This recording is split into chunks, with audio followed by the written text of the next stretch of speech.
បាទសូមជម្រាបសួរម្ដងទៀតអញ្ចឹងថ្ងៃនេះគឺក្រុមហ៊ុន CNGC បានចូលរួមក្នុងកម្មវិធី World Gas Conference លើកទី29ដែលមានទីតាំងនៅក្នុងទីក្រុងប៉េកាំងនៃប្រទេសចិនហើយសម្រាប់កម្មវិធី World Gas Conference នេះដែរគឺត្រូវបានរៀបចំឡើងដោយសហភាព Gas អន្តរជាតិគឺ International Gas Union ឬក៏ហៅកាត់ថា IGU ហើយជាងនេះទៀតគឺថានៅក្នុងកម្មវិធីមួយនេះមានការចូលរួមពីក្រុមហ៊ុន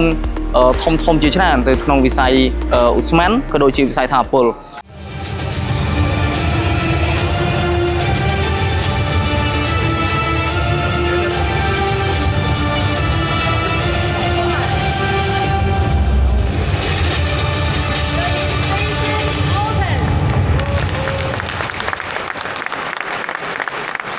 ហើយព្រឹត្តិការណ៍ World Gas Conference លើកនេះគឺមានរយៈពេល5ថ្ងៃដែលកើតចាប់ពីថ្ងៃទី19ខែឧសភារហូតដល់ថ្ងៃទី23ខែឧសភាឆ្នាំ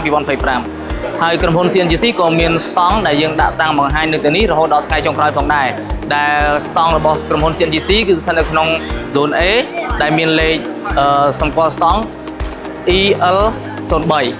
ហើយលើពីនេះទៅទៀតនៅក្នុងកម្មវិធីនេះផងដែរគឺនឹងមានការធ្វើបទបង្ហាញមានការកិច្ចពិភាក្សា